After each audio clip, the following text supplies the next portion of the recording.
Yamaha Центр предлагает полную гамму продукции для спорта, активного отдыха и работы. Снегоходы, мотовездеходы, гидроциклы, лодочные моторы, мотоциклы, скутеры, генераторы, а также запасные части и аксессуары. Мы рады видеть вас по адресу Чернышевского, 95/2.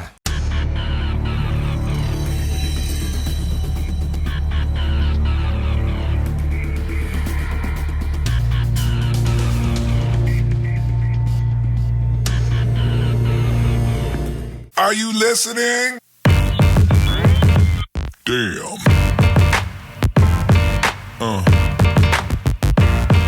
Yeah. Yeah. Yeah.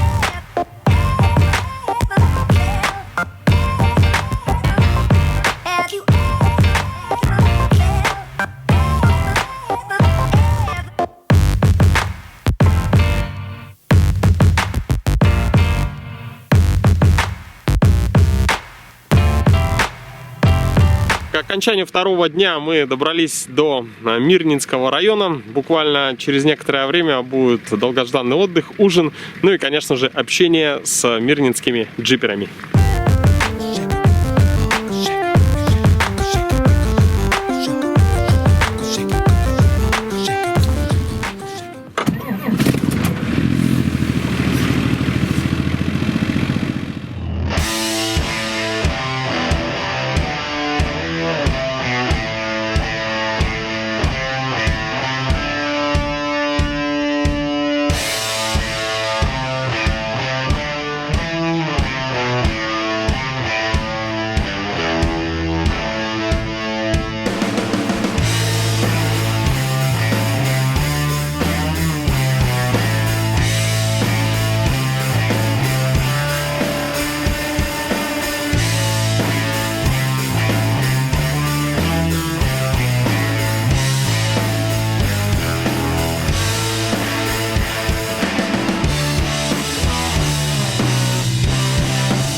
Позади меня находится замечательный пейзаж. Это алмазная трубка Мир, известная во всем мире. А это значит, что мы находимся в столице Алмазного края, в городе Мирный.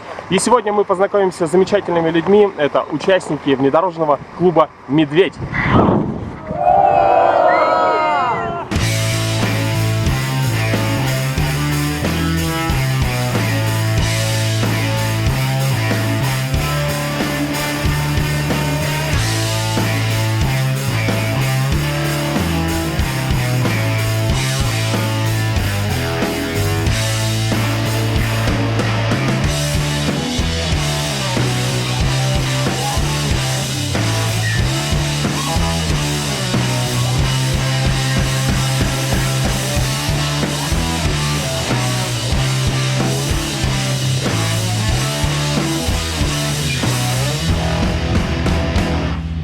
Наш автоклуб направлен на развитие экстрим спорта, туризма и активного образа жизни.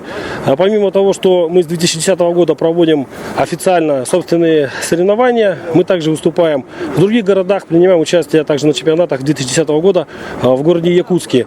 Также в рамках нашего проекта «Забытые уголки Якутии» мы делаем автопробеги и открываем исторически интересные места, связанные с Западной Якутией. Мы уже третий год проводим вот такие вот автопробеги. Значит, в 2012 году у нас это был поселок Эйк, 1800 километров. Это забытая деревня. Она славится именно каюрами. Те, которые помогали открывать алмазные трубки Заполярья. Мы посетили этих ветеранов, поздравили, вручили табличку памятную. Нас горячо встречали. И, в общем-то, как бы мы уже на карту наших маршрутов, на карту Якутии поставили уже отметочку, записали координату, что мы там были. И очень даже, кстати, и сняли мы ролик, рассказали населению там города Мирного вообще и другим тоже Айхалу Удачному, то есть про это удивительное село, которое находится на озере Эйк, размером примерно 5 на 7 километров. Очень большое озеро, говорят, видно даже с космоса. Значит, в 2013 году мы были на Валенке, значит, посвящен был пробег 140-летию великого первооткрывателя Александра Лаврентьевича Чекановского. Он 140 лет назад на экспедиции за собственные деньги, значит, проложил и открыл для России Оленек, реку Оленек, описал, значит, и быт описал, значит, природу, значит, ископаемые. Вот было приурочено, также нас встречала администрация, и также мы подарили памятную табличку. В этом году тоже планируем ехать в марте, но вот куда, как я говорю, еще дополнительно мы решаем. Да, но у нас сегодня собралось достаточно большое количество, как вы видите, мы в основном на стоковых машинах, потому что все боевые машины готовятся к гонкам, они все по гаражам, они все ремонтируются. Но мы направлены не только именно на такой жесткий оффроуд, приветствуется у нас и туризм, скажем так, класс. То есть все любители, все желающие полноприводных автомобилей, пожалуйста, ждем, открыты для всех. И, как мы видим, вот за последнее время очень много прибавилось новичков, невзирая на то, что машины совершенно не подготовлены. Но для туризма, скажем так, для выезда, для покатушек не имеет никакого значения. А дальше посмотрим. Но хочется отметить, да, рассказать про наш календарный план гонок. Значит, сезон у нас открывается в марте. В этом году у нас, опять же, в рамках открытия забытых уголков Якутии мы готовим автопробег. Вот, еще планируем куда. И, естественно, конечно же, в марте примем участие в городе Якутске на чемпионате по ралли-рейду «Полюс холода». Мы уже 2 раза там принимали участие. Готовимся туда выехать. Наша первая гонка в конце апреля, начало мая традиционно, называется «Весенний стандарт». Гонка это джип-спринт, направлен на привлечение именно новичков, стоковых машин, как правило, для привлечения новых членов клуба.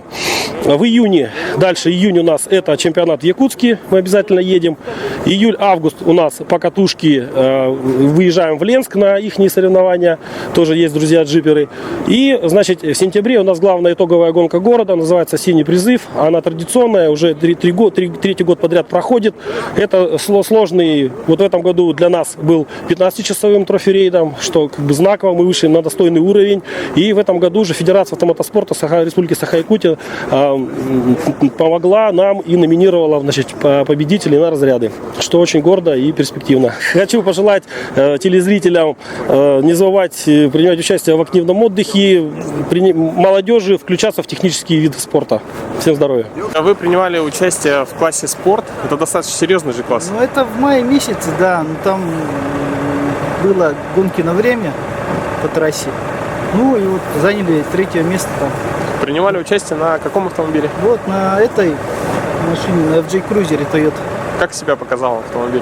Машина хорошая, да, себя вообще добротно показала. Отличная машина. Себя не подводит. Но машина не подготовлена, она вся в стандарте.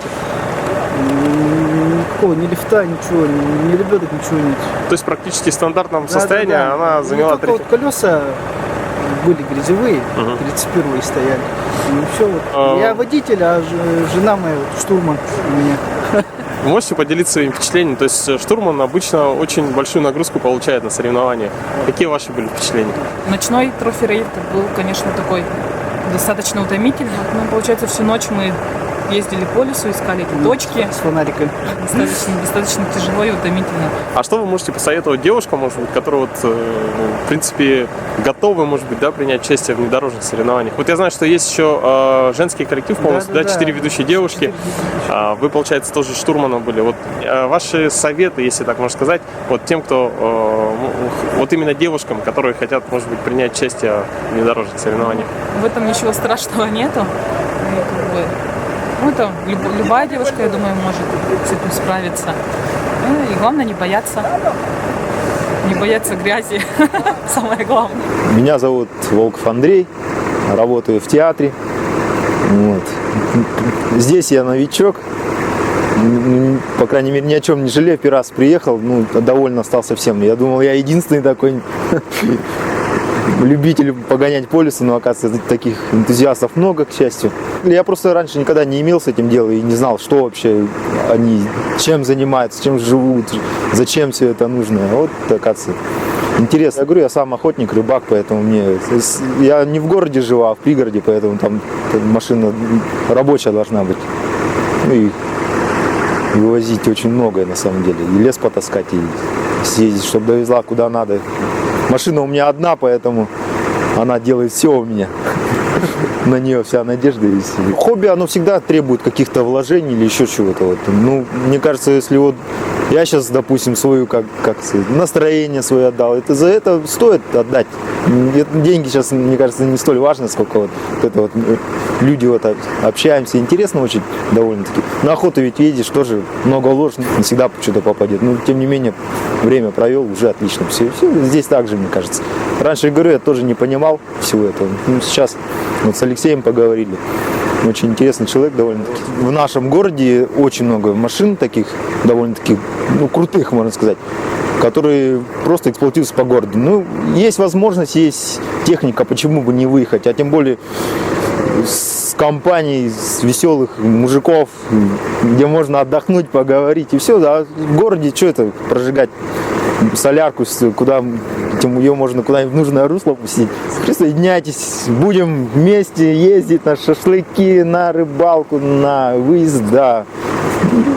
Так что давайте, вперед, всем удачи!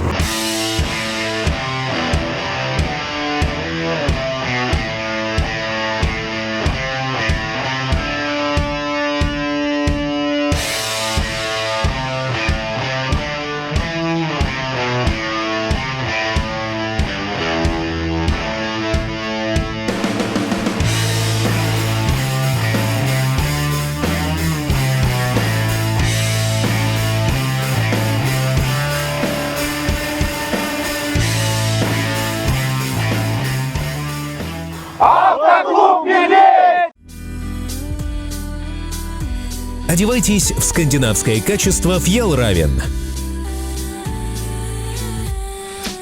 Оцените прочные материалы, натуральные утеплители и оригинальные фасоны. Fjällräven. Магазин Булчут. ТВЦ «Столичный».